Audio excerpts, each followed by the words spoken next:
आज जो है हम लोग स्टील्स के बारे में पढ़ने जा रहे हैं डिटेल में एकदम, और उसी के साथ साथ इफेक्ट ऑफ अलॉइंग एलिमेंट भी हम देखने जा रहे हैं।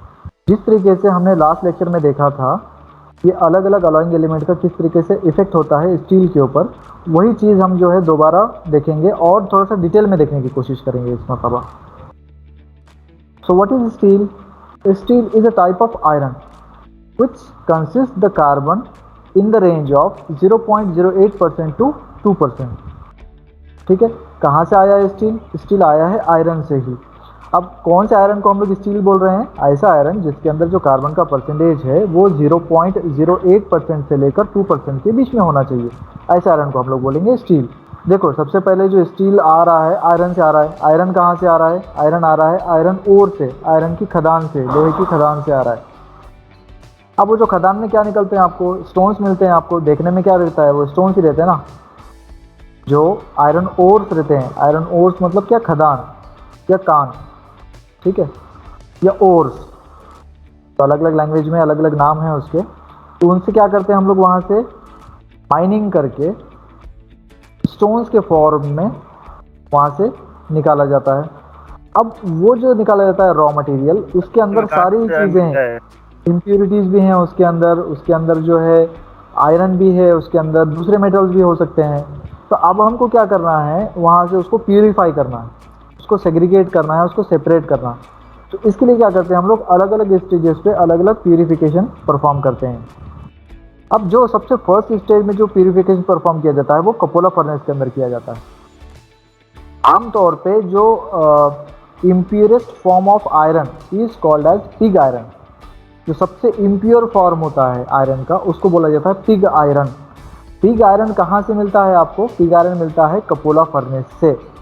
क्या करते हैं कपोला फर्नेस में? जो निकला है ना, ये सब जो निकाला है ना हमने ओर से माइनिंग करके जो निकाला है, अच्छा, ओर से माइनिंग करके किस तरीके से निकालते हैं वो भी आप लोगों को यहाँ पे मैं बताने की कोशिश करता हूँ। तो इस तरीके से माइनिंग की जाती है। तो इंडिया जो है लार्जेस्ट आयरन मैन्युफैक्चरर है, और हमारे पास जो है आयरन अधिकतर मात्रा में निकलता है। और कोल का जो है सेकंड लार्जेस्ट मैन्युफैक्चरर है। जो कोल निकलता है ना, पत्थर का कोयला, कोळसा, कोळसा ज्याला म्हणतात ना, वो जो है हमारे पास इंडिया में वर्ल्ड में सेकंड नंबर पे हम लोग, और आयरन के मामले में फर्स्ट नंबर पे हम लोग। तो हमारे पास आयरन बहुत ज़्यादा क्वांटिटी में है। बिहार, छत्तीसगढ़, उड़ीसा और महाराष्ट्र में अगर हम देखेंगे तो चंद्रपुर, इन जगहों पे जो है इसकी माइनिंग ज़्यादा ही है। अब किस तरीके से निकलता है? देखो, ये स्टोन्स के फॉर्म में रहता है। इसको क्या करेंगे? फर्नेस में डालेंगे, कपोला फर्नेस में डालेंगे। तो इसमें से क्या होगा? जो इम्प्यूरिटीज़ हैं, इम्प्यूरिटीज़ झाग के फॉर्म में, वो फोम के फॉर्म में ऊपर फ्लोट होने लगेंगे, ऊपर तैरने लगेंगे। और जो प्योरेस्ट आयरन रहेगा वो डेंसिटी ज़्यादा होने की वजह से वो नीचे के हिस्से में चला जाएगा। तो कपोला फर्नेस का अरेंजमेंट इस तरीके से बनाया गया है कि उसके दो आउटलेट दिए गए हैं, एक बॉटम मोस्ट पोर्शन में दिया गया है और एक टॉप मोस्ट पोर्शन में दिया गया है। तो टॉप मोस्ट पोर्शन से क्या करेंगे? इम्प्यूरिटीज जो झाग या जो फॉर्म हुआ था वो उसको बाहर निकाल लेंगे। तो अभी नीचे क्या बच गया? हमारा प्योर आयरन बच गया। लेकिन वो प्योर आयरन नहीं है, प्रैक्टिकली वो प्योर आयरन नहीं है। That iron is called as impurest form of iron which consists large number of impurities in it। अब इम्प्यूरिटीज में क्या क्या रह सकता है? उसमें मैग्नीशियम रह सकता है, फास्फोरस रह सकता है, सोडियम रह सकता है, पोटेशियम रह सकता है। इस तरीके की जो है इम्प्यूरिटीज फिर भी उसके अंदर मौजूद होती है। इस वजह से उस आयरन को जो नाम दिया गया है वो दिया गया है पिग आयरन। पिग आयरन को अगेन हम दूसरे फर्नेस में डालते, फिर हमारे पास जो दूसरे फर्नेस अवेलेबल है उसके अंदर डालेंगे। उसके अगेन दूसरे स्टेज पे उसकी रिफाइनिंग होगी, और रिफाइन होने के बाद फिर आपको जो आयरन मिलेगा वो क्या रहेगा? आपका कास्ट आयरन रहेगा। क्या रहेगा वो? कास्ट आयरन रहेगा। फिर कास्ट आयरन को अगेन हम लोग रिफाइन अगर करते हैं, उसके अंदर से कार्बन का और रिमूव कर देंगे तो आपको क्या मिलेगा? स्टील मिलेगा। सो आज का जो हमारा टॉपिक है स्टील, वो इसी के ऊपर बेस्ड है। तो अब यहाँ पे क्या रहेगा? Steel is called as purest form of iron. Steel को क्या बोलते हैं हम लोग? आयरन का प्योरेस्ट फॉर्म। इसके अंदर इम्प्यूरिटीज जैसा मैग्नीशियम हो गया, फास्फोरस हो गया, पोटेशियम हो गया, ये सारी जो चीज़ें हैं बिल्कुल नहीं रहेंगे, या अगर रहेंगे भी तो बहुत नेग्लिजिबल क्वांटिटी में रहेंगे। 0.00001% में अगर रहेंगे भी तो इतने प्रोपोर्शन में रहेंगे। तो वो रहेंगे या ना रहेंगे बराबर है, रहना भी उसके ना रहने के बराबर है। उसकी वजह से कोई स्टील की प्रॉपर्टीज़ को कोई अफेक्ट नहीं करेंगे वो, तो इसके अंदर कोई चेंजेस नहीं आएंगे। तो बिल्कुल नेग्लिजिबल क्वांटिटी में रहेंगे। तो steel is the purest form of iron which consists either no impurities in it or in some conditions or in some cases, if there are some impurities, that will be in the lowest proportion or in the negligible proportion. तो बहुत कम मात्रा में या कम proportion में वहाँ पे अगर रहेंगे, जिसकी वजह से स्टील की जो प्रॉपर्टीज़ है, ओरिजिनल जो उसके प्रॉपर्टीज़, उसके ऊपर कोई उसका अफेक्ट नहीं होगा, इम्प्योरिटीज़ का कोई इफेक्ट उसके ऊपर इम्प्योरिटीज़ पे, आयरन स्टील के इम्प्योरिटीज़ के ऊपर या स्टील की जो प्रॉपर्टीज़ हैं, स्टील की प्रॉपर्टीज़ पर इम्प्योरिटीज़ का कोई इफेक्ट नहीं होगा। इसीलिए मैं बोल रहा हूँ उसको कि नेग्लिजिबल क्वांटिटी में रहेंगे, वो रहना ना रहने के बराबर है। 0.00001% में अगर है कोई चीज़, तो वो रहे या ना रहे बराबर रहेगी, उसका कोई ज़्यादा इफेक्ट नहीं होगा। हाँ, बस स्टील के साथ क्या चीज़ पाई जाती है इसके अंदर, बस कार्बन पाया जाएगा। The only thing which will present along with the steel is carbon. अब वो भी कार्बन का जो परसेंटेज है वो कितना है, 0.08% से लेकर 2% के बीच में है। अब कहाँ पे इस्तेमाल होता है ये स्टील? अब स्टील देखो कंस्ट्रक्शंस में यूज़ हो सकता है, ऑटोमोबाइल इंडस्ट्रीज में यूज़ हो सकता है, और आपके जो है ग्रिल्स बनाने के लिए इस्तेमाल हो सकता है। इसी के साथ साथ स्टील के बहुत सारे वाइड एप्लीकेशंस हैं, बहुत सारी जगहों पे स्टील्स को इस्तेमाल किया जाता है। यूटेंसिल्स बनाने में स्टील्स का इस्तेमाल किया जाता है, टूल्स बनाने में स्टील्स का इस्तेमाल किया जाता है, कंटेनर्स बनाने में स्टील का इस्तेमाल किया जाता है। तो बहुत सारी जगहों पर स्टील्स का एप्लीकेशन बहुत वाइड है, बहुत लार्जर स्केल के ऊपर इसको यूज़ किया जाता है। Steel based metals is iron which is able to take its original crystalline form, that is BCC or FCC depending upon its temperature. So steel कहाँ से आया है, कहाँ से हमने उसको लिया है, डेराइव किया है? ऑब्वियसली आयरन से ही डेराइव किया है, उसको आयरन ओर से डेराइव किया है। अभी मैंने आपको सारा डिटेल बता दिया कि किस तरीके से आयरन ओर से स्टील को बनाया जाता है। अलग अलग रिफाइनिंग, अलग अलग स्टेजेस से पास होने के बाद हमको स्टील मिलता है। डायरेक्टली नेचर में स्टील प्योरेस्ट फॉर्म में नहीं है, या फिर जिस फॉर्म की हम बात कर रहे हैं, जिस स्ट्रक्चर की हम लोग अभी बात कर रहे हैं, या जिस कंपोजिशन की हम लोग बात कर रहे हैं, वो कंपोजिशन में नेचर में डायरेक्टली अवेलेबल नहीं है स्टील, ये मटेरियल। इसको हम क्या करते हैं, अलग अलग स्टेजेस में रिफाइन करने के बाद, अलग अलग स्टेजेस में इसको प्रोसेस करने के बाद हमको ये फॉर्म में आयरन मिलता है, जिसको हम लोग स्टील के नाम से जानते हैं। अब ये जो स्टील है ये दो फॉर्म में प्रेजेंट हो सकता है, या तो BCC के फॉर्म में रहेगा या फिर FCC के फॉर्म में रहेगा। बॉडी सेंटर्ड क्यूबिक या फिर फेस सेंटर्ड क्यूबिक का जो है उसका क्रिस्टलाइन स्ट्रक्चर हो सकता है। देन अगर हम आयरन कार्बन डायग्राम की बात करते हैं, तो ये सारे जो है अलग अलग हमको स्ट्रक्चर्स देखने को मिलेंगे यहाँ पे, या फेजेस देखने को मिलेंगे। कौन से स्ट्रक्चर्स देखने को मिलेंगे हमको? Ferrite, austenite, cementite, graphite, martensite. फिर उसके बाद माइक्रो स्ट्रक्चर्स की अगर हम बात करेंगे तो स्पोरोडाइट, ईयरलाइट, बायनाइट, लेडेबराइट, टेम्पर्ड मार्टेनसाइट और वाइड मार्टेनसाइट स्ट्रक्चर ये देखने को मिलेंगे। फिर उसके बाद क्लासेस में अगर हम देखेंगे, crucible steel, carbon steel, spring steel, alloy steel, maraging steel, stainless steel, weathering steel, tool steel. फिर उसके बाद अगर हम अदर आयरन बेस्ड मटेरियल के अकॉर्डिंगली अगर उसका क्लासिफिकेशन देखेंगे, तो cast iron, grey cast iron, white cast iron, ductile cast iron, malleable cast iron और रॉट आयरन, इस तरीके के अलग अलग जो है टाइप्स हैं। तो ये नीचे का जो है ना अदर आयरन बेस्ड मटेरियल्स, ये तो हमको अलग चैप्टर, सेपरेट चैप्टर ये कास्ट आयरन के ऊपर, वो हम पढ़ेंगे वहाँ पे। अब इस चैप्टर में हमको क्या देखना है, ये ऊपर की 3 चीज़ें देखनी है, अलग अलग फेजेस, अलग अलग माइक्रो स्ट्रक्चर्स, अलग अलग क्लासेस के बेस पे। तो इसमें से मोस्ट ऑफ द चीज़ें हम लोगों ने ऑलरेडी कवर कर ली है, थोड़ी सी चीज़ें हमको देखनी बाकी रह गई है। Now what is stainless steel, किसको बोलेंगे स्टेनलेस स्टील? अभी हम लोग जो है अलग अलग टाइप्स के बारे में पढ़ रहे हैं, स्टील की जो है अलग अलग टाइप्स पढ़ रहे हैं हम लोग। तो सबसे पहला जो टाइप है उसका क्या है, वो स्टेनलेस स्टील। इसके नाम में ही छुपा हुआ है, देखो इसकी प्रॉपर्टी क्या है, स्टेन। स्टेन किसको बोलते हैं हम लोग? दाग या धब्बे को बोलते हैं। स्टेन किसको कहा जाता है? दाग या धब्बे को स्टेन कहा जाता है। तो स्टेनलेस किसको बोलेंगे हम लोग? ऐसा मटेरियल जिसके ऊपर स्टेन नहीं लगता है, कोई दाग नहीं लगता है, कोई धब्बा नहीं लगता है, उसको क्या बोलते हैं हम लोग? स्टेनलेस। तो ऐसा स्टील जिसके ऊपर कोई दाग या धब्बा नहीं लगता है, ऐसे स्टील को हम लोग बोलेंगे स्टेनलेस स्टील। अब ये कैसे बनता है स्टेनलेस स्टील? अगर हम आयरन के अंदर या स्टील के अंदर क्या करेंगे, 11.5% में क्रोमियम ऐड करेंगे, ठीक है। तो हमको ये जो है स्टेनलेस स्टील मिल सकता है। Then there are basic series of stainless steel, अलग अलग सीरीज हैं स्टेनलेस स्टील के, 200, 300, 400 और 500 सीरीज के अलग अलग स्टेनलेस स्टील से यहाँ पे इसमें भी स्टेनलेस स्टील्स के भी सब कैटेगरीज हैं। तो सब कैटेगरीज को जो है अलग अलग सीरीज से रिप्रेजेंट किया गया है। कुछ को 200 200 की सीरीज से रिप्रेजेंट किया गया है, कुछ को 300 की सीरीज से रिप्रेजेंट किया गया है, किसी को 400 की सीरीज से और किसी को 500 की सीरीज से।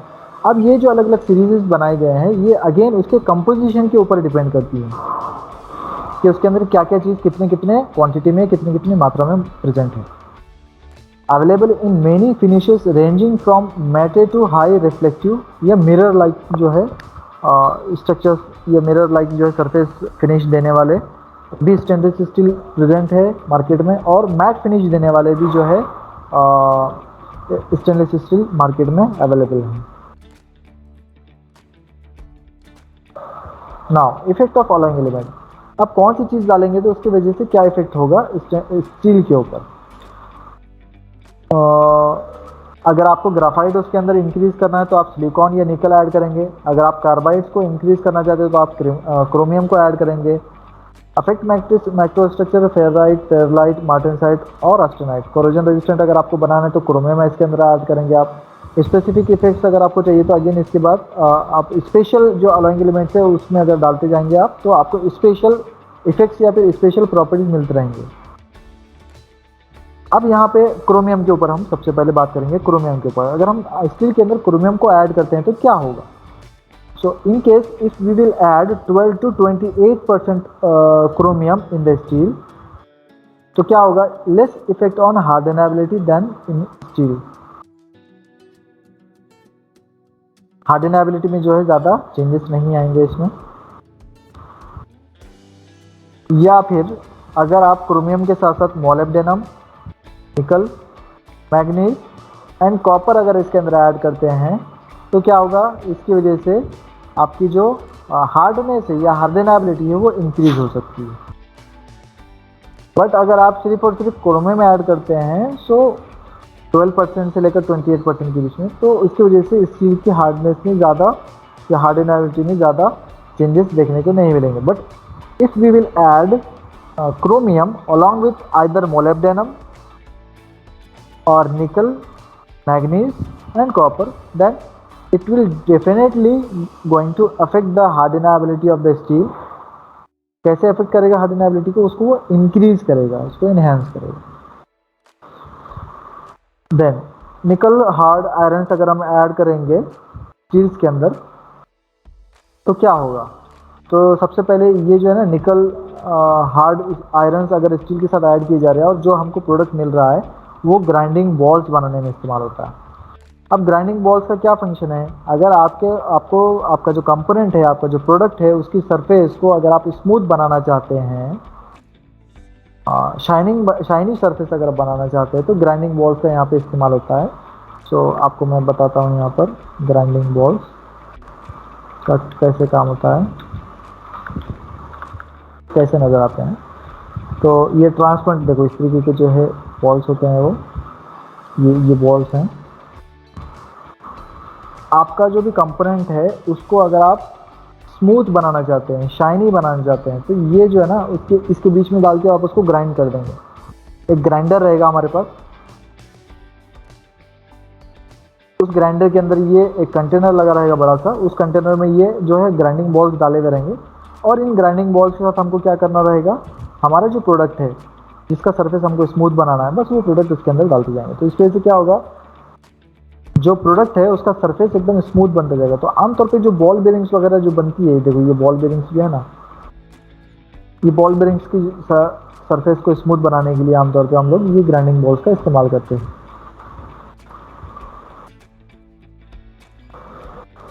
नाउ द क्वेश्चन इज, ये ग्राइंडिंग बॉल्स बनाने के लिए हम लोग क्या क्या चीज़ यूज़ कर रहे हैं, कौन सा मटेरियल यूज़ कर रहे हैं। तो हम लोग सबसे पहले क्या यूज़ कर रहे हैं, यहाँ पे स्टील का इस्तेमाल कर रहे हैं और अलॉन्ग विद स्टील उसके अंदर और दूसरा कौन सा मटेरियल है, निकल हार्ड आयरन इसके अंदर डाला हुआ।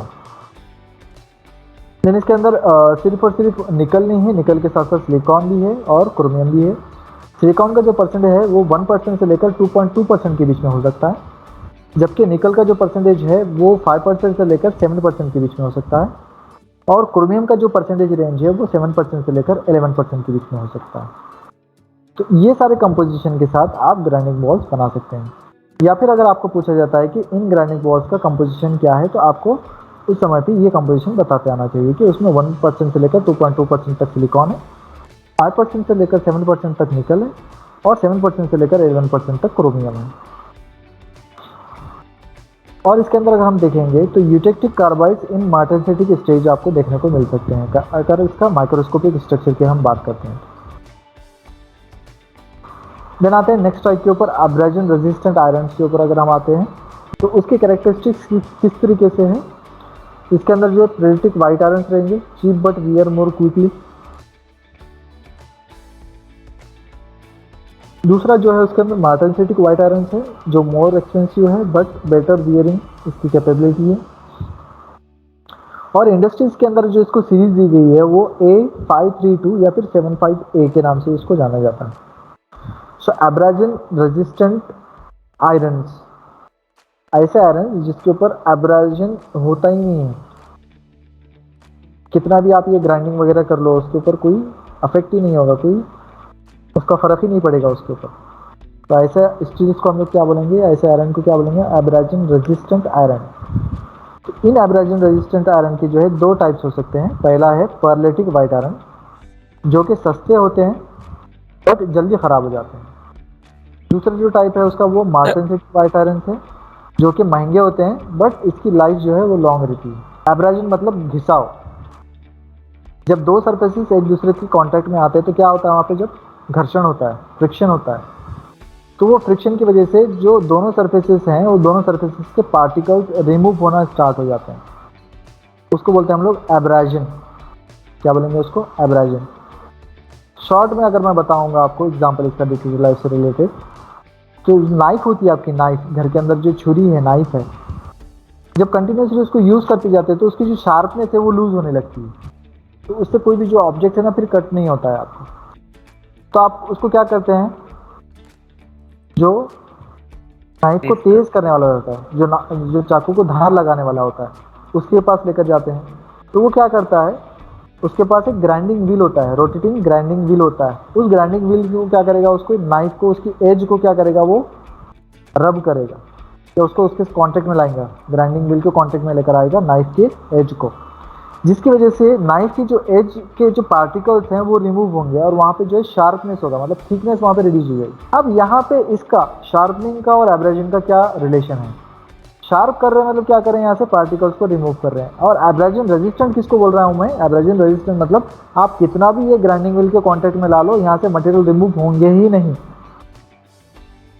इसको बोलेंगे हम लोग एब्रेजन रेजिस्टेंट। ठीक है, एब्रेजन मतलब the ability of material to get removed when frictional force is applied on its surface. जब भी किसी भी मटेरियल के सरफेस के ऊपर फ्रिक्शनल फोर्स अप्लाई होती है, घिसाव होता है दो सरफेसेस का आपस में, तो उसकी वजह से क्या होता है, उन सरफेसेस से पार्टिकल्स रिमूव होना स्टार्ट हो जाते हैं। तो एब्रेजन रेजिस्टेंट किसको बोलेंगे हम लोग, ऐसी एबिलिटी मटेरियल की कितना भी घिसाव हो जाए, कितने भी सरफेसेस उसके साथ कांटेक्ट में आ जाए, उसके बावजूद मटेरियल के सरफेस से, मटेरियल के ऑब्जेक्ट के सरफेस से कोई भी एलिमेंट या कोई भी पार्टिकल रिमूव नहीं होगा। इस एबिलिटी को बोलेंगे हम लोग एब्रेजन रेजिस्टेंट। देन अभी देखो, स्टील्स को हीट ट्रीट भी किया जाता है। जैसे मैंने आपको बताया कि हमारा जो लास्ट चैप्टर है वो हीट ट्रीटमेंट के ऊपर बेस्ड है। हीट ट्रीटमेंट क्यों करते हैं हम लोग, to alter the properties of the material, material की प्रॉपर्टीज को अल्टर करने के लिए, चेंज करने के लिए। चेंज करके क्या करेंगे हम लोग, अच्छा ही बनाएंगे ना उसको। तो to enhance the properties of the material, heat treatment क्यों करते हैं हम लोग, to enhance the properties of the material. अब वो सारे प्रॉपर्टीज आ गए इसमें, केमिकल प्रॉपर्टीज आ गए, मैकेनिकल प्रॉपर्टीज आ गए, फिजिकल प्रॉपर्टीज आ गए, थर्मल प्रॉपर्टीज आ गए, सारे के सारे प्रॉपर्टीज को इंक्रीज करने के लिए, इनहेंस करने के लिए, अच्छा बनाने के लिए हम लोग क्या करते हैं, हीट ट्रीटमेंट करते हैं। तो स्टील्स का भी इस्तेमाल जो है हीट ट्रीटमेंट के लिए होता है। सो हीट ट्रीटमेंट करने की वजह से क्या हो जाएगा, स्टील्स के अंदर इंटरनल जो स्ट्रेसेस हैं वो रिलीज हो जाएंगे अप टू 700 डिग्री सेंटीग्रेड, मतलब लोअर क्रिस्टलाइजेशन टेम्परेचर या फिर बिलो क्रिस्टलाइजेशन टेम्परेचर तक अगर हम उसको हीट करते हैं स्टील्स को, तो उसके अंदर की जो इंटरनल स्ट्रेसेस हैं वो रिलीफ हो सकते हैं, कम हो सकते हैं, ये रिड्यूस हो सकते हैं। Tampering of मार्टनसाइट। टेम्परिंग क्या है? एक माइक्रोस्कोपिक स्ट्रक्चर है। उस टेम्परिंग स्ट्रक्चर को हम लोग मार्टेंसिटिक स्ट्रक्चर में कन्वर्ट कर सकते हैं। टेम्परिंग कब मिलता है? क्वेंचिंग करते समय हमको मिलता है। क्वेंचिंग जो बताया ना मैंने आप लोगों को पिछले लेक्चर में, कि सडनली अगर आप क्या करते हैं, पानी में इमर्स कर देते हैं रेड हॉट कंडीशन तक हीट करने के बाद आयरन को, जब आयरन बिल्कुल ही गर्म हो गया है, लाल हो गया है गर्म होकर, और उसके बाद अगर आप सडनली उसको पानी में डाल रहे हो, ठंडे पानी में डाल रहे हो, तो इस प्रोसेस को बोलते हैं हम लोग क्वेंचिंग। तो जब हम क्वेंचिंग करते हैं तो मार्टेंसिटिक स्ट्रक्चर आपको देखने को मिलता है। तो अगर आप चाहते हैं कि उसके अंदर मार्टेंसिटिक स्ट्रक्चर से टेम्परिंग स्ट्रक्चर से मार्टेंसिटिक स्ट्रक्चर में अगर आप उसको कन्वर्ट करना चाहते हैं, तो अगर आप इसको हीट ट्रीट करते हैं बिलो रिक्रिस्टलाइजेशन टेम्परेचर, तो उसकी मदद से भी आप उसके अंदर से जो इंटरनल स्ट्रेसेस हैं या जो हार्डनेस हैं उसको रिड्यूस कर सकते हैं, और टेम्परिंग स्ट्रक्चर से उसको मार्टेंसिटिक स्ट्रक्चर में लेकर जा सकते हैं। Sub zero treatment to remove retained austenite. Annealing for machining followed by QT. तो एनिलिंग, नॉर्मलाइजिंग, टेम्परिंग, ये जो है अलग अलग हीट ट्रीटमेंट के प्रोसेसेस हैं, ये हम आगे देखेंगे। अभी हमको फोकस करना है माइक्रोस्कोपिक स्ट्रक्चर्स के ऊपर, तो उसके ऊपर ही हम ज़्यादा फोकस करेंगे। तो माइक्रो स्ट्रक्चर्स जो आपको देखने को मिलते हैं, अगर ग्राफाइट वाला है तो इस तरीके का स्ट्रक्चर आपको मिलेंगे। देखो ग्राफाइट आपको देखने को मिल रहे हैं, जो नीडल्स हैं या जो है बारीक बारीक आपको नज़र आ रहे हैं ब्लैक कलर के, उसको बोलते हैं हम लोग ग्राफाइट। वहीं अगर हम दूसरी डायग्राम की बात करते हैं, तो इसके अंदर जो है ग्राफाइट बहुत कम है या नहीं के बराबर है। यहाँ पे अगर आपको जो कार्बन है वो कॉन्सेंट्रेटेड मिलेगा, एक एक जगह पे ज़्यादा मिलेगा आपको। तो अगेन यहाँ पे जो ब्लैक कलर है वो कार्बन को रिप्रेजेंट कर रहा है, वाइट कलर जो है वो आयरन को रिप्रेजेंट कर रहा है। तो ग्राफाइट वाला जो स्ट्रक्चर है उसके अंदर जो कार्बन है वो फुल्ली डिस्ट्रीब्यूटेड है, जबकि डिसिपियर्ड ग्राफाइट वाली जो डायग्राम है उसके अंदर जो कार्बन है वो कॉन्सेंट्रेटेड है, एक जगह पे जमा है, इकट्ठा है वो। तो इस तरीके का जो स्ट्रक्चर है वो हमको नहीं चाहिए होता है आमतौर पे। ये वाला जो केस बी है, आमतौर पे हमको ये नहीं चाहिए होती है। So perlite and ferrite in Fe3C matrix, austenite और martensite in Fe3 matrix, M7C3 in a martensite matrix। ये जो है अलग अलग सिचुएशंस, ये अलग अलग माइक्रोस्कोपिक स्ट्रक्चर्स हैं यहाँ पर, along with the graphite and without graphite, with graphite और without graphite ऐसा हम बोल सकते हैं। फेराइट ग्राफाइट स्पेयर्स, ये भी एक स्ट्रक्चर है जिसके अंदर फेराइट और ग्राफाइट के स्पेयर्स आपको देखने को मिल रहे हैं। Abrasion resistance, depending upon the cast iron, depends upon the cast iron, depends also on abrasive and environment. Example, silicon carbide where martensitic and ferritic equally, silica wears martensitic iron much less than ferritic ones। तो यही है same चीज़। Then आते हैं निकल, chromium और molybdenum. अगर हम इसके अंदर ऐड करते हैं तो nickel and chromium are use primarily as alloying element, however both can take a bright polish and do not tarnish in air, making them ideal for use in plating. तो अभी ये जो है ना निकल और क्रोमियम आमतौर पर यूटेंसिल्स बनाने के लिए इस्तेमाल होता है। उसी के साथ साथ जो आपको जो रेलिंग्स वगैरह है जहाँ पे भी शाइनी सरफेस नज़र आता है स्टील का, वहाँ पे निकल और क्रोमियम स्टील के साथ डेफिनेटली ऐड होते ही हैं। ऐड करने की वजह से क्या होगा, यहाँ पे ब्राइट पॉलिशिंग सरफेस आपको मिल जाएगा, ब्राइट और पॉलिशिंग या फिर पॉलिश्ड सरफेस आपको देखने को मिल सकता है स्टील्स के ऊपर, अगर आप स्टील्स के साथ साथ क्रोमियम और निकल को भी ऐड करते हैं।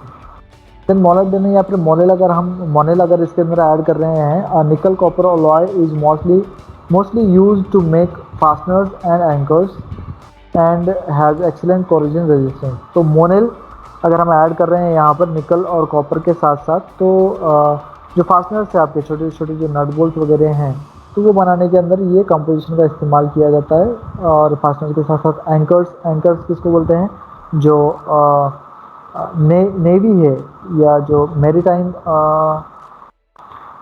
जो शिप्स वगैरह होते हैं, तो उसके अंदर क्या होता है, एंकर लगा होता है। देखो इस तरीके का ये एंकर कहलाता है।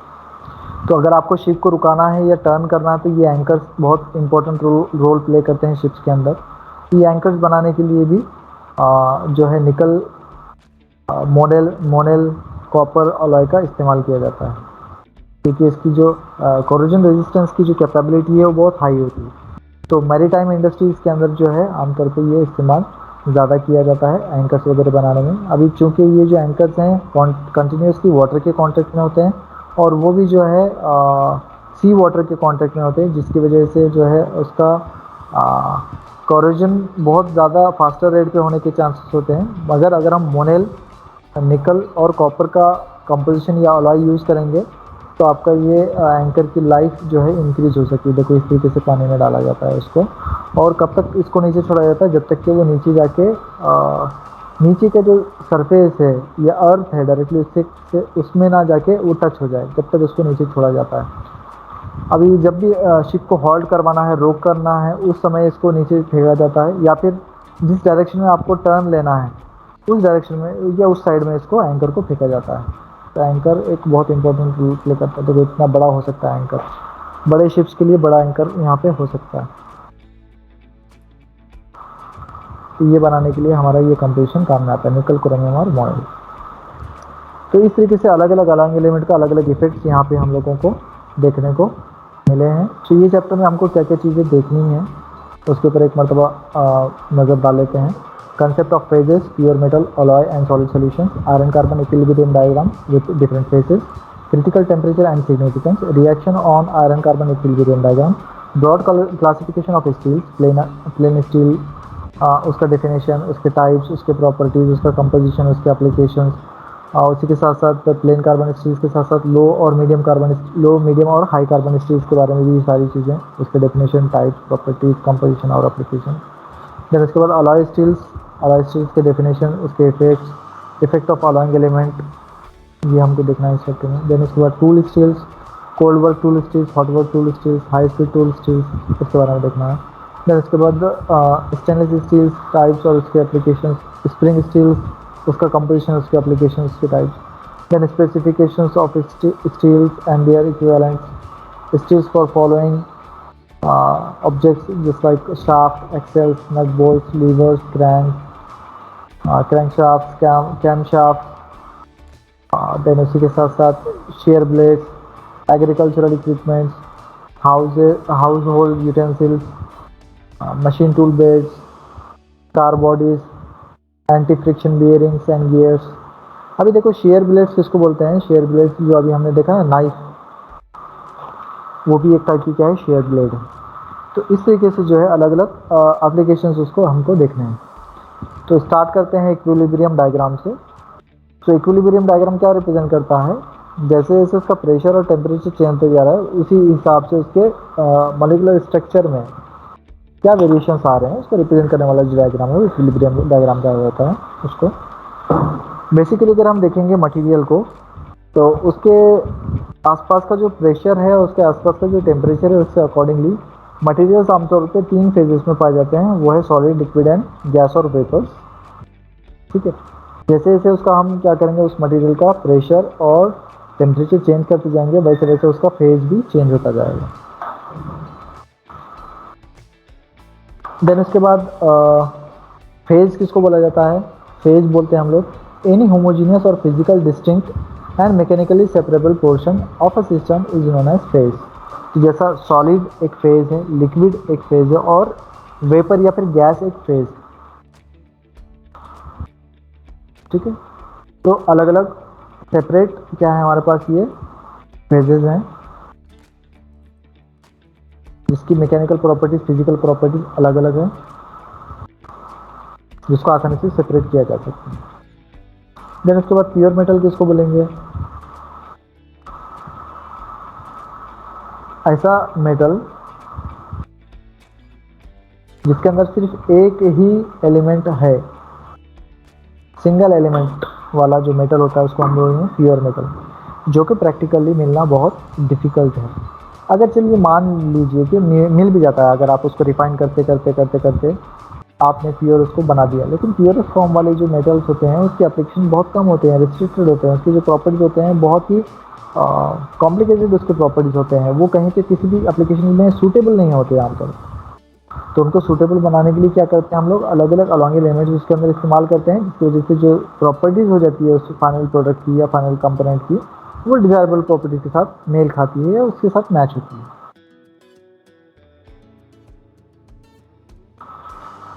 देन उसके बाद आते हैं हम लोग अलॉय के ऊपर। अलॉय किसको बोला जाता है? It is a mixture of two or more metals of which at least one element is a metal.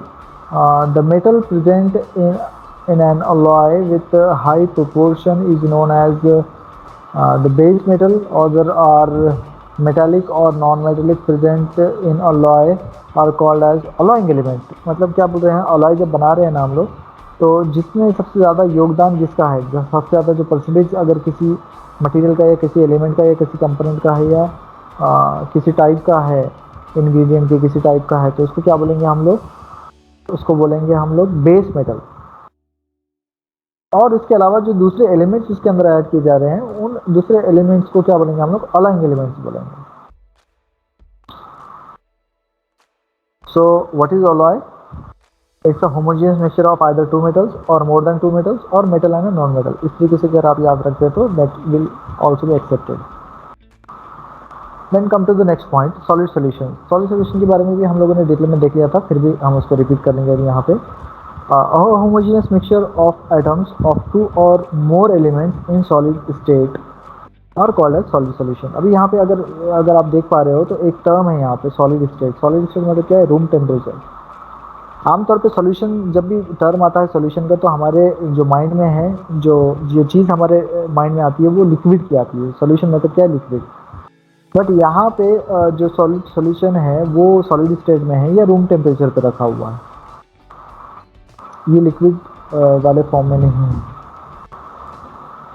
लेकिन यहाँ पे सॉलिड सॉल्यूशन की जो है ना, दो अलग अलग टाइप्स हैं, एक है सब्स्टिट्यूशनल, एक है इंटरस्टिशियल। अगेन सब्स्टिट्यूशनल के दो टाइप्स हैं, एक है डिसऑर्डर्ड, एक है ordered. Now which one is disordered and which one is ordered, देखते हैं अभी हम लोग। Substitutional solid solution, in this type there is direct substitution or one more type of atom from another so that atoms enter in crystal to take position normally occupied by solvent atoms। अब नीचे जो diagram दी गई है इसके अंदर एक जो है मिक्सचर बताया गया है, जिसमें ग्रे कलर एक एलिमेंट को रिप्रेजेंट कर रहा है और व्हाइट कलर जो है एक एलिमेंट को रिप्रेजेंट कर रहा है। या ग्रे कलर से मेटल ए को रिप्रेजेंट किया जा रहा है और व्हाइट कलर से मेटल बी को रिप्रेजेंट किया जा रहा है। देन अब यहाँ पे डिसऑर्डर्ड किसको बोलेंगे? In this type there is a direct substitution or one type of atom from another so that atoms enter the crystal to take position normally occupied by solvent atom. अब यहाँ पे एक solute है और एक solvent है। Solute किसको बोलेंगे? जो अपने अंदर डिजोल्व करके ले रहा है। सॉल्वेंट किसको बोलेंगे? जो उसके अंदर जाके डिजोल्व हो रहा है। सो अगर मान लीजिए मेरे पास दो चीज़ें हैं, एक पानी है और एक सॉल्ट है। फिर अभी यहाँ पे आते हैं हम लोग डिसऑर्डर्ड सब्स्टिट्यूशन सॉलिड सॉल्यूशन के बारे में अगर हम देखेंगे तो in this type as the name itself suggest that they are in the disordered form. तो यहाँ पे जो डिस्टेंस रहेगा या जो पोजिशनिंग रहेगी मॉलिक्यूल्स की, आइटम ए और आइटम बी की जो डिस्ट्रीब्यूशन रहेगा वो डिसऑर्डर्ड मैनर में रहेगा या इरेगुलर मैनर में रहेगा। Here the solute atoms do not contain any specific position but they are randomly in the lattice structure of solvent। Figure shows the structure of disordered solid solution। तो यहाँ पे जो है फिगर में हमको disordered solid solution के बारे में नज़र आ रहा है कि जो सॉल्यूट और सॉल्वेंट की जो पोजिशनिंग है वो रैंडमली की गई है, कोई स्पेसिफिक अरेंजमेंट नहीं है। और इस तरीके का स्ट्रक्चर भी आपको देखने को मिल सकता है। फिर आते हैं सेकंड टाइप में। सेकंड टाइप है सब्स्टिट्यूशनल सॉलिड सॉल्यूशन का। ऑर्डर्ड और सब्स्टिट्यूशनल सॉलिड सॉल्यूशन। अब ऑर्डर्ड और सब्स्टिट्यूशनल सॉलिड सॉल्यूशन में क्या होता है, जो मॉलिक्यूल ए है और मॉलिक्यूल बी है वो दोनों इक्वल डिस्टेंस पे बॉन्डिंग बनाएंगे, सेम डिस्टेंस पे बॉन्डिंग बनाएंगे और यूनिफॉर्म वे में बॉन्डिंग बनाएंगे।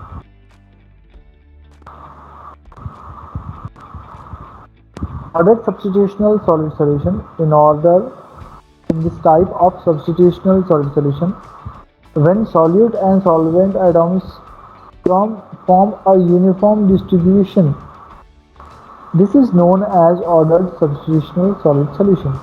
Figure shows the arrangement of ordered substitutional solid solution. तो इस तरीके का जो है आपको स्ट्रक्चर देखने को मिल सकता है, जिसके अंदर सॉल्यूट और सॉल्वेंट दोनों इक्वली डिस्ट्रीब्यूटेड रहेंगे। देन सेकंड टाइप पे आते हैं सॉलिड सॉल्यूशन के, वो है इंटरस्टिशियल। अभी हम लोगों ने सब्स्टिट्यूशनल तो देख लिया, फिर सब्स्टिट्यूशनल के दोनों सब टाइप्स भी देख लिए, डिसऑर्डर्ड वाला भी देख लिया, ऑर्डर वाला भी देख लिया। Now we will come for interstitial solid solution. What happens in interstitial solid solution? किसको बोलते हैं interstitial solid solution? This type of solid solution is seen when the solute atoms are very small in size compared with other solvent। इसको बोलेंगे interstitial, जिसके अंदर जो solute और solvent का जो प्रोपोर्शन है वो इम्बैलेंस्ड वे में रहेगा, कम ज़्यादा मात्रा में रहेगा, कम ज़्यादा क्वांटिटी में रहेगा। क्या चीज़ कम रहेगी और क्या चीज़ ज़्यादा रहेगी? जो सॉल्यूट रहेगा वो कम क्वांटिटी में रहेगा, जबकि जो सॉल्वेंट रहेगा वो ज़्यादा क्वांटिटी में रहेगा। ये जो डायग्राम आपको नज़र आ रही है यहाँ पर, ये डायग्राम में आप देख सकते हैं कि इंटरस्टिशियल सॉलिड सॉल्यूशन के अंदर जो मॉलिक्यूल्स हैं आइटम ए और आइटम बी के, या मेटल ए और मेटल बी के, वो अलग अलग रहते हैं। In this type of solution there is no possibility of substitution of items, but only one can fit into the space. जो भी ओपन स्पेस रहेगा उसके अंदर वो जाके फिट हो जाएंगे, अपने आप को फिट कर लेंगे।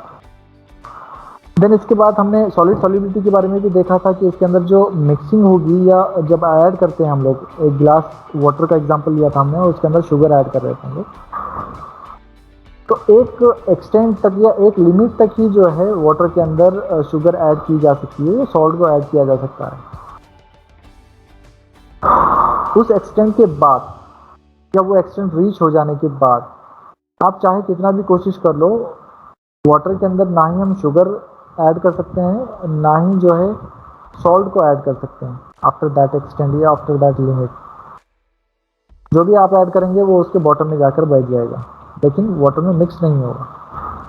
सो इसी चीज़ को बोला जाता है सॉलिड सॉल्युबिलिटी, कि एक आइटम के अंदर या एक मटेरियल के अंदर दूसरा मटेरियल कितना लिमिट तक मिक्स हो सकता है या एक्सेप्ट कर सकता है। सॉल्यूट और सॉल्वेंट कब तक अपने आप एक दूसरे के साथ एक्सेप्ट कर सकते हैं, एक दूसरे के साथ मिक्स करते हैं, उस लिमिट को बोलते हैं हम लोग solid solubility. It is defined as the irreversible mixing of two solids into a single phase. तो जैसा अगर हमारे पास वाटर और शुगर का एग्जाम्पल है, तो अगर आपने क्या किया है, विद इन दिस एक्सटेंट या विद इन दिस लिमिट अगर आप वाटर के अंदर शुगर को ऐड करते हैं, तो शुगर क्या हो जाएगी, इनविजिबल हो जाएगी, बट उसका जो इफेक्ट है वो वाटर में आपको देखने को मिल सकता है, बट शुगर जो है वो इनविजिबल होगी, तो एक वाटर के अंदर टोटली मिक्स होगी। और अगर आप कोशिश करोगे कि अभी वो शुगर को वाटर के साथ सेपरेट करना है, अलग अलग करना है वाटर को और शुगर को एक मरतबा मिक्स करने के बाद, सो इट इज़ इम्पॉसिबल। क्या है वो? इम्पॉसिबल, बिल्कुल जो है वो पॉसिबल ही नहीं है ऐसा, ठीक है। Then it occurs in metallic and solid solutions when the components have similarities in crystal structure and atomic diameter. Solid solubility may be either continuous or limited. तो यहाँ पे देखो दो टाइप के जो है सॉलिड सॉल्युबिलिटी या दो पॉसिबिलिटीज हो सकती हैं सॉलिड सॉल्युबिलिटी की, एक एक्सटेंडेड सॉल्युबिलिटी हो सकती है और एक लिमिटेड सॉल्युबिलिटी हो सकती है।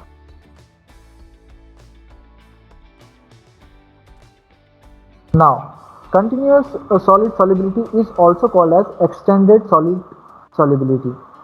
Copper nickel system is an example of extended solid solubility. Then next जो पॉइंट है हमारा वो है solidification of pure metals and alloys. तो जैसा कि हम लोगों ने जो है आयरन कार्बन डायग्राम देखा था जिसके अंदर रूम टेम्परेचर से हम लोग मेल्टिंग पॉइंट टेम्परेचर तक रीच कर रहे थे, उसी तरीके से और एक डायग्राम मैंने आपको बताई थी जिसको हमने कूलिंग कर्व डायग्राम देखा था, ये वाला डायग्राम, जिसमें हम क्या कर रहे थे, उसको कूल डाउन कर रहे थे। सो यही कूल डाउन करने के प्रोसेस को बोलते हैं हम लोग सॉलिडिफिकेशन प्रोसेस। तो हम जो ये यहाँ पे सिलेबस में आपको जो पॉइंट दिया गया है, ये सॉलिडिफिकेशन प्रोसेस दिया गया है प्योर मेटल्स का और अलॉयज का, दोनों का दिया गया है। The process of solidification occurs because of formation of nuclei and growth of crystals, which is been shown in the diagram. तो सबसे पहले आपका जो मेल्टिंग पॉइंट टेम्परेचर रहेगा, उस कंडीशन में जो आपका मटेरियल रहेगा वो लिक्विड स्टेट में रहेगा, टोटली इस तरीके से रहेगा। There will be no crystals और न्यूक्लियाइज। जैसे जैसे हम टेम्परेचर को डिक्रीज करते जाएंगे तो वैसे वैसे उसके अंदर क्या होगा, न्यूक्लियाइज का फॉर्मेशन होगा, और ये न्यूक्लियाइज क्या करेंगे, क्रिस्टल्स को फॉर्म करने में हेल्प करेंगे। तो सबसे पहले ये न्यूक्लियाइज बनेंगे, फिर ये न्यूक्लियाइज का जो है साइज बड़ा होगा, बड़े साइज का होते जाएंगे। फर्दर अगर हम टेम्परेचर को डिक्रीज करेंगे और भी टेम्परेचर को कम कर देंगे तो इस तरीके से आपको नंबर ऑफ न्यूक्लियाइज यहाँ पे नजर आएंगे। देन अगर फर्दर अगर हम टेम्परेचर को डिक्रीज करेंगे तो आपको क्रिस्टल्स नजर आना स्टार्ट हो जाएंगे, क्रिस्टल्स आपको नजर आएंगे। और यही क्रिस्टल्स क्या है, यही क्रिस्टल जो है सॉलिड स्ट्रक्चर को रिप्रेजेंट करने में हेल्प करते हैं। तो इस तरीके से सॉलिडिफिकेशन प्रोसेस परफॉर्म किया जाता है प्योर मेटल्स का और अलॉयज का, जिसमें ये 4 अलग अलग स्टेजेस की मदद से आपको सॉलिडिफिकेशन का प्रोसेस समझाया गया। As shown in the figure, pure metal is melted, which is then solidified. The first step in the solidification is formation of nuclei, that is centers of crystallization, which is shown in the figure B. यहाँ पे जो है ये nuclei आपके nuclei form हो रहे हैं।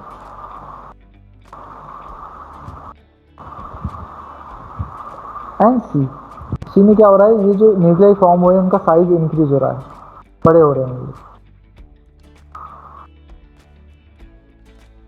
Figure B and C represent the formation of separate crystals and their growth. Here geometry of the crystal is almost perfect, but they are obstruct with each other. Their original form is distributed. The process continues till the complete solidification takes place, which is shown in the diagram D. जब तक कि आपको इस तरीके का structure नहीं मिल जाता, जब तक कि आप रूम टेम्परेचर पे नहीं पहुंच जाते हैं, आपको ये वाला स्ट्रक्चर नहीं मिलेगा। और जैसे ही आपको ये वाला स्ट्रक्चर मिल गया तो आप समझ जाना है कि आप रूम टेम्परेचर पे पहुंच चुके हैं और आपके जो सारे मॉलिक्यूल्स है वो क्रिस्टल स्ट्रक्चर में ट्रांसफॉर्म हो चुके हैं। देन नेक्स्ट जो पॉइंट है वो है हमारा आयरन कार्बन इक्विलिब्रियम डायग्राम। ये आयरन कार्बन इक्विलिब्रियम डायग्राम क्या करता है, अलग अलग स्टेजेस को रिप्रेजेंट करने का काम करता है ड्यूरिंग द हीटिंग और सॉलिडिफिकेशन एट डिफरेंट टेम्परेचर। इसके अंदर जो एक्स एक्सिस है वो एक्स एक्सिस आपके कंपोजिशन को रिप्रेजेंट कर रही है या फिर कार्बन के परसेंटेज को रिप्रेजेंट कर रही है, और जो वाई एक्सिस है वो टेम्परेचर को रिप्रेजेंट कर रही है, either it may be in degree Fahrenheit और degree temperature. As far as our country is concern, we will consider in degree Celsius. जो टेम्परेचर रहेगा उसको हम डिग्री सेल्सियस में कंसिडर करेंगे या मेजर करेंगे। ये सेशन में कंक्लूड करते हैं और नेक्स्ट लेक्चर में जो है आयरन कार्बन डायग्राम के बारे में और आगे इसके पढ़ेंगे।